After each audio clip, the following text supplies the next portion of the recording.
शशांक चक्र रविमंडल स्थिता उषस्याक्रान्तमनन्तमच्युतं भजामि बुद्ध्या तपनीयमूर्ते सुरेश्वरं चिद्रविभूषणोज्ज्वलम् एवं ब्रह्मादयो देवा ऋषया तपोधना कृतयन्ते शुरश्रेष्ठा नमो नारायणां विभुम्। प्राचीन काल की बात है, भारत में एक राजा राज्य करता था। वह बड़ा प्रतापी तथा दानवीर था। वह नित्य प्रतिदिन देव मंदिर में भगवत दर्शन करने के लिए जाता था। वह ब्राह्मण और गुरु की सेवा किया करता था। उसके द्वार से कोई भी याचक निराश होकर नहीं लौटता था। वह प्रत्येक गुरुवार को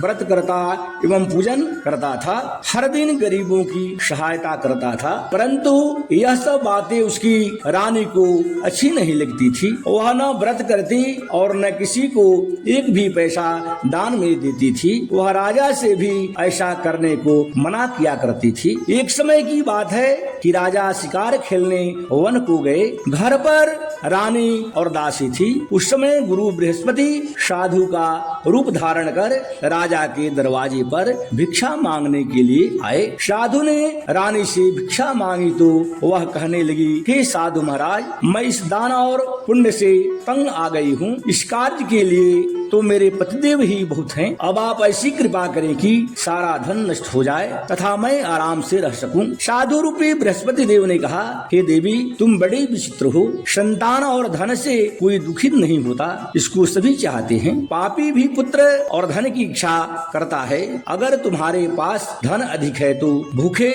मनुष्यों को भोजन कराओ, प्याऊ लगवाओ, ब्राह्मणों को दान दो, धर्मशालाएं बनवाओ, कुआं, तालाब, बावली, बाग बगीचे आदि का निर्माण कराओ तथा निर्धनों की कुमारी कन्याओं का विवाह कराओ, साथ ही यज्ञादि करो। इस प्रकार के कर्मों से आपके कुल का और आपका नाम परलोक में सार्थक होगा एवं स्वर्ग की प्राप्ति होगी। परंतु रानी साधु की इन बातों से खुश नहीं हुई। उसने कहा, हे साधु महाराज, मुझे ऐसे धन की आवश्यकता नहीं जिसको मैं अन्य लोगों को दान दूं तथा जिसको रखने और संभालने में ही मेरा सारा समय नष्ट हो जाए। साधु ने कहा, हे देवी, यदि तुम्हारी ऐसी ही इच्छा है तो जैसा मैं तुम्हें बतलाता हूँ तुम वैसा ही करना। बृहस्पतिवार के दिन घर को गोबर से लिपना, अपने केशों को पीली मिट्टी से धोना, केशों को धोते समय स्नान करना, राजा से कहना वह हजामत बनवावे, भोजन में मांस बदिरा खाना, कपड़ा धोबी के यहाँ धुलाई करने के लिए देना। इस प्रकार 7 बृहस्पतिवार करने से तुम्हारा धन नष्ट हो जाएगा। यह कहकर साधु महाराज रूपी बृहस्पति देव अंतर ध्यान हो गए। रानी ने साधु के कथनानुसार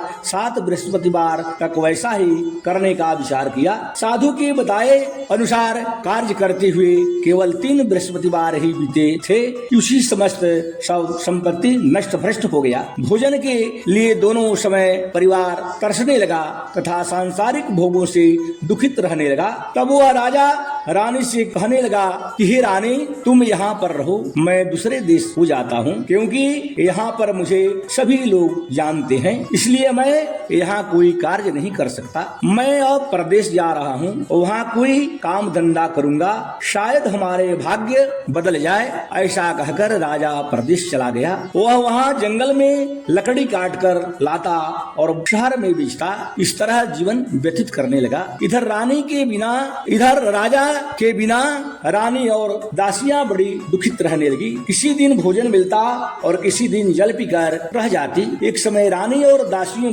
को 7 दिन बिना भोजन के व्यतीत करना पड़ा। तो रानी ने अपनी दासी से कहा, हे दासी, यहाँ पास ही के नगर में मेरी बहन रहती है, वह बड़ी धनवान है, तू उसके पास जा और वहाँ से 5 शेर बेजर मांग कर ले आओ, जिससे कुछ समय के लिए गुजर जाएगा। दासी रानी की बहन बहन के पास गई। रानी की बहन उस समय पूजा अर्चना कर रही थी। बृहस्पतिवार का दिन था। दासी ने रानी की बहन से कहा, हे रानी, मुझे आपकी बहन ने भेजा है, मुझे 5 सेर बेजर दे दो। दासी ने यह बात अनेक बार कही, परंतु रानी की बहन ने कोई उत्तर नहीं दिया, क्योंकि वह उस समय बृहस्पतिवार की कथा सुन रही थी। जब दासी को रानी की बहन से कोई उत्तर नहीं मिला तो वह बहुत दुखित हुई, उसे क्रोध भी आया। वह लौटकर रानी से बोली, हे रानी, आपकी बहन बहुत ही धनी स्त्री है, वह छोटे लोगों की बात नहीं करती। मैंने उससे कहा तो उसने कोई उत्तर नहीं दिया, मैं वापस चली आई। रानी बोली कि हे दासी, इसमें उसका कोई दोष नहीं है। जब बुरे दिन आते हैं तब कोई सहारा नहीं देता, अच्छे बुरे का पता विपत्ति काल में ही लगता है। जो ईश्वर की इच्छा होगी वही होगा, यह सब हमारे भाग्य का दोष है। उधर रानी की बहन ने सोचा कि मेरी बहन की दासी आई थी, परंतु मैं उससे नहीं बोली, इससे वह बहुत दुखित हुई होगी। अब कथा सुनकर और विष्णु भगवान का पूजन समाप्त कर वह अपनी बहन के घर आई तो कहने लगी कि हे बहन, मैं बृहस्पतिवार का व्रत कर रही थी, तुम्हारी दासी हमारे घर गई थी, परंतु जब कथा होती है तब तक हम लोग नहीं उठते और नहीं बोलते, इसलिए मैं नहीं बोली। कहो दासी क्यों गई थी? रानी बोली, बहन, हमारे घर अनाज नहीं था, वैसे तुमसे कोई बात छिपी नहीं है, इस कारण मैंने दासी को तुम्हारे पास 5 सेर बेजर लेने के लिए भेजा था। रानी की बहन बोली, बहन देखो, बृहस्पति भगवान की सबकी मनोकामना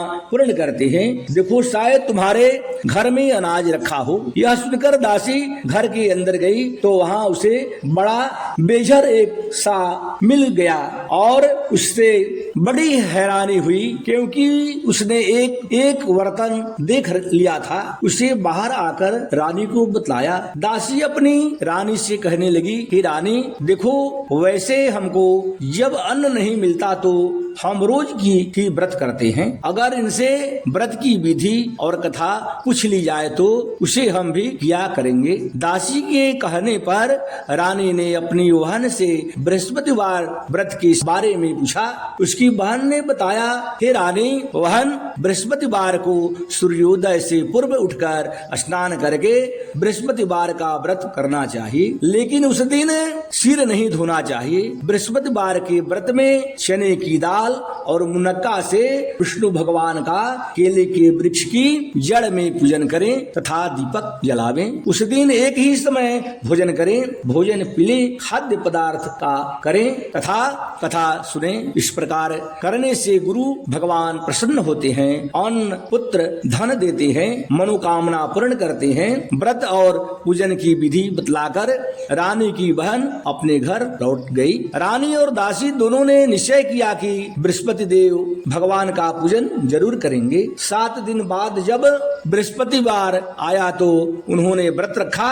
घुड़साल में जाकर चना और गुड़ बिन लाई तथा उसकी दाल से केले की जड़ तथा विष्णु भगवान का पूजा अर्चना किया। अब भोजन पीला कहाँ से आए? दोनों बड़ी दुखित हुई, परंतु उन्होंने व्रत किया था, इस कारण बृहस्पति देव भगवान प्रसन्न थे।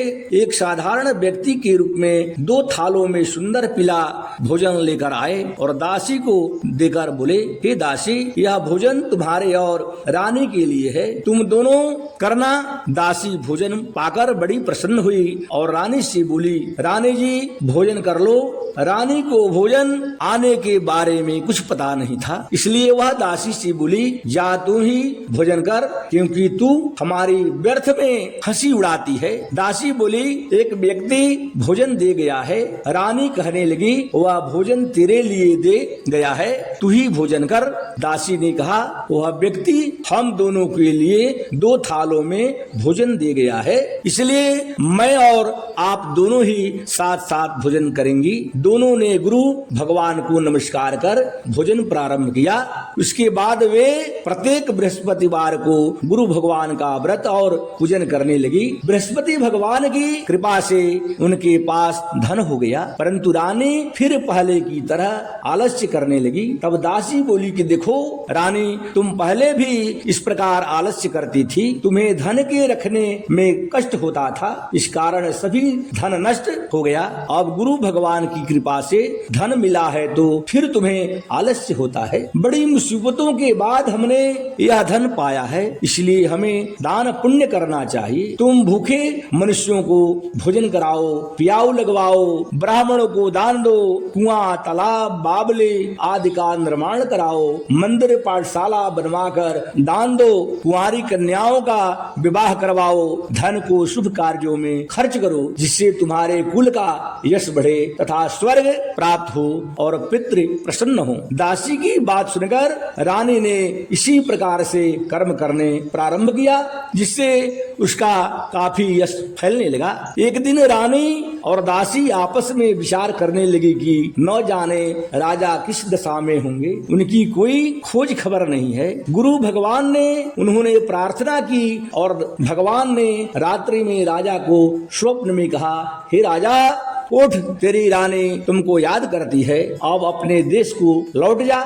राजा प्रातः काल उठकर जंगल से लकड़ियां काटकर लाने के लिए जंगल की ओर चल पड़ा। जंगल से गुजरते हुए वह सोचने लगा, रानी की गलती से हमें कितने दुख भोगने पड़े।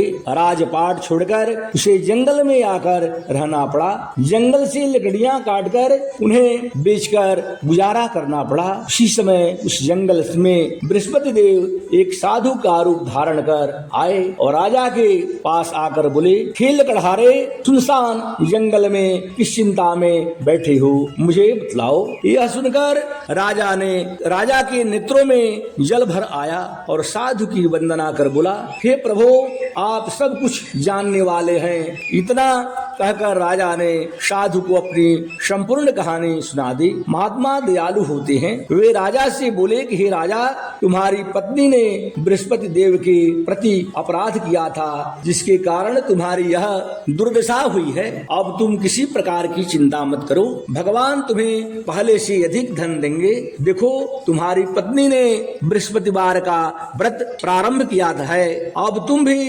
बृहस्पतिवार का व्रत करके चने की दाल और गुड़ जल के लोटे में डालकर केले का पूजन करो, फिर कथा कहो या सुनो। भगवान तुम्हारी सब कामनाओं को पूर्ण करेंगे। साधु को प्रसन्न देखकर राजा बोला, हे प्रभु, मुझे लकड़ी बेचकर इतना पैसा भी नहीं बचता जिससे भोजन करने के उपरांत कुछ बचा सकूं। मैंने रात्रि में अपनी रानी को व्याकुल देखा है, मेरे पास कोई साधन नहीं जिससे समाचार जान सकूं। फिर मैं बृहस्पति देव की क्या कहानी कहूं, मुझको तो कुछ भी मालूम नहीं है। साधु ने कहा, हे राजा, तुम किसी बात की चिंता मत करो। बृहस्पतिवार के दिन तुम रोजाना की तरह लकड़ियां लेकर शहर में जाओ, तुम्हें रोज से दुगना धन प्राप्त होगा, जिससे तुम भली भांति भोजन कर लोगे तथा बृहस्पति देव की पूजा अर्चना का समान भी आ जाएगा। बोलो बृहस्पति भगवान की जय।